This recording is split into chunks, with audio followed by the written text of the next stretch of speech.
In the long, winding narrative of American politics, few figures cast as long or as complex a shadow as Richard Bruce Cheney. His influence, both visible and hidden, has shaped the course of the nation for decades, leaving an indelible mark on the institutions and ideals that define the United States. His passing in November 2025 at age 84 marks the end of a chapter, but the story he authored continues to shape our world. Cheney's life was a testament to the enduring power of conviction, and his absence is felt not only in the halls of government, but in the ongoing debates that define our era.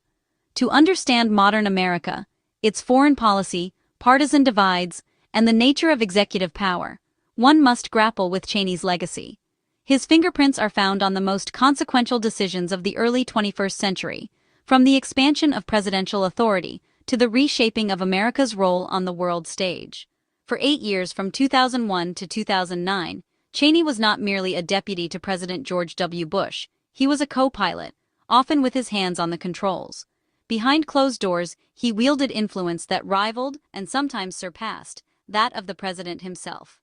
In the aftermath of September 11th, he became the intellectual and operational force behind the War on Terror, redrawing the map of the world and redefining the Republican Party. His decisions set the course for wars abroad and new policies at home, forever altering the nation's trajectory. Yet, the ultimate Republican insider spent his final years as an outcast, breaking with his party over Donald Trump and defending democracy against what he saw as its greatest threat. In a time of deep division, Cheney's voice became one of warning, urging the country to remember its founding principles.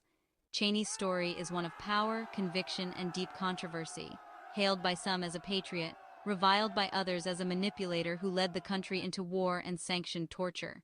His actions sparked fierce debate, igniting passions on both sides of the political spectrum.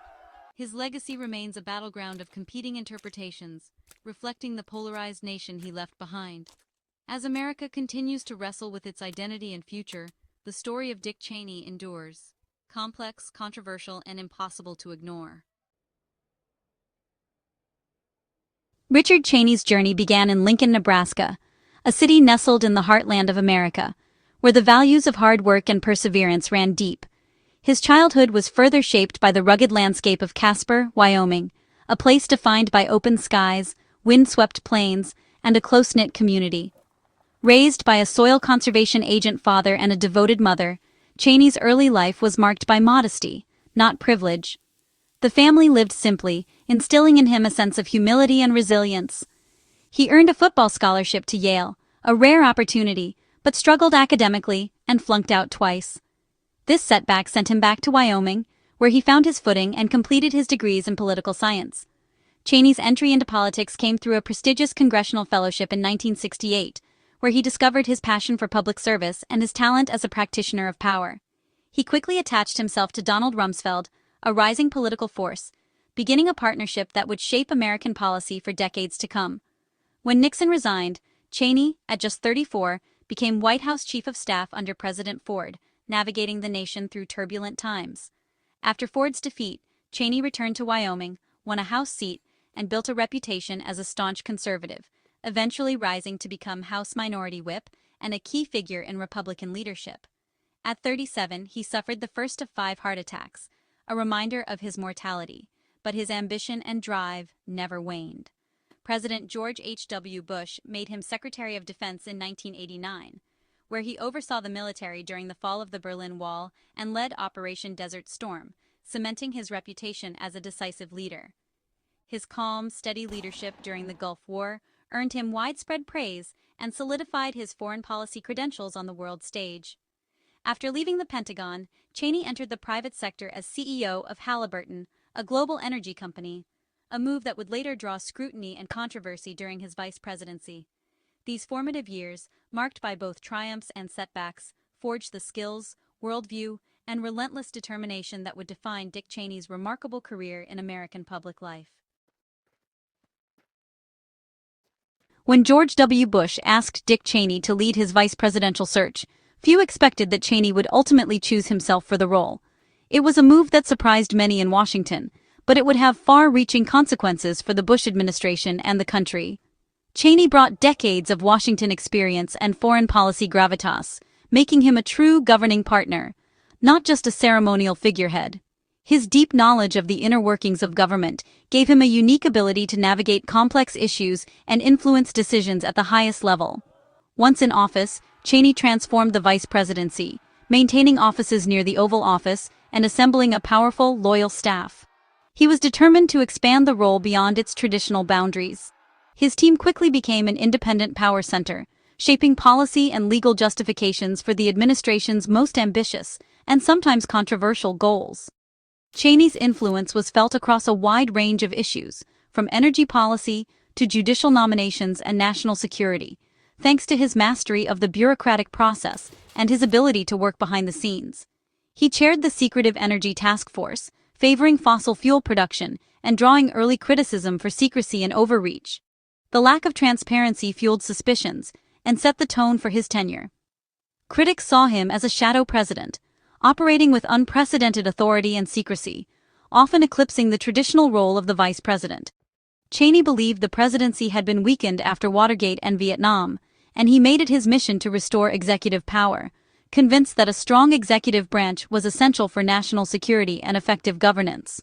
This philosophy set the stage for the administration's response to crisis, shaping the direction of American policy in the years to come. On September 11, 2001, Cheney was rushed to the White House bunker, making life-or-death decisions as President Bush was airborne. He authorized the military to shoot down hijacked planes, embodying his belief in swift, overwhelming response. In the days that followed, Cheney emerged as the chief architect of the War on Terror, building a new legal and strategic framework. He championed the unitary executive theory, arguing the president had near unchecked authority in wartime. Cheney and his team pushed for warrantless surveillance, military tribunals, and indefinite detention at Guantanamo Bay. He famously declared the need to work on the dark side, prioritizing security over civil liberties and international norms. This radical shift was unapologetic. Cheney saw hesitation as fatal in a generational struggle for survival. With a president who trusted him and a nation in trauma, Cheney's convictions became American policy. The War on Terror would define his legacy and reshape the nation. While the war in Afghanistan was widely supported, Cheney and key neoconservatives set their sights on Iraq. He became the relentless advocate for invading Iraq, presenting Saddam Hussein as an imminent threat with weapons of mass destruction. Cheney's public statements linked Saddam to al-Qaeda, often relying on disputed or false intelligence. His team shaped the intelligence narrative, cherry-picking evidence to support the case for war. The invasion in 2003 found no WMDs, and the war devolved into a bloody insurgency, costing thousands of lives and destabilizing the region. Cheney's predictions of swift victory proved disastrously wrong, and he faced intense criticism for his role. The Iraq War became the most controversial chapter of his career. Cheney became the administration's staunchest defender of enhanced interrogation techniques, waterboarding, sleep deprivation, and more. He argued these methods were necessary, not torture, and vital for national security. Legal counsel produced secret memos narrowly defining torture, providing a shield for these actions. Critics, including legal experts and human rights groups, condemned the program as a perversion of law and morality. Even after damning reports, Cheney remained defiant, insisting the program saved lives. His embrace of the dark side was part of a broader project to expand executive power, often clashing with Congress and the courts. The infamous hospital showdown over NSA surveillance revealed the lengths Cheney would go to protect presidential authority. For decades, Cheney embodied the Republican establishment, hawkish, pro-business, and traditional. But the rise of Donald Trump marked a dramatic shift, as the party embraced populism and nationalism, rejecting Cheney's worldview. Trump's America First foreign policy was the antithesis of Cheney's internationalism. The true rupture came on January 6, 2021, as Cheney watched the Capitol attack in horror, seeing it as an assault on the Republic. He became one of Trump's fiercest critics, declaring Trump the greatest threat to the nation in a campaign ad for his daughter Liz. The ultimate GOP insider became a pariah, choosing to defend the Constitution over party loyalty. Cheney's break with the party he helped build was complete. His transformation from kingmaker to outcast was one of the most dramatic reversals in modern politics. The Cheney-Trump divide became personal through Liz Cheney's political career. Liz, a staunch conservative, refused to accept Trump's election lies and condemned the January 6th attack, putting her at odds with the GOP. When Liz was ousted from House leadership, her father stood firmly with her, seeing her fight as his own. He publicly praised her courage as she served on the January 6th committee, even accompanying her to the House floor on the insurrection's anniversary.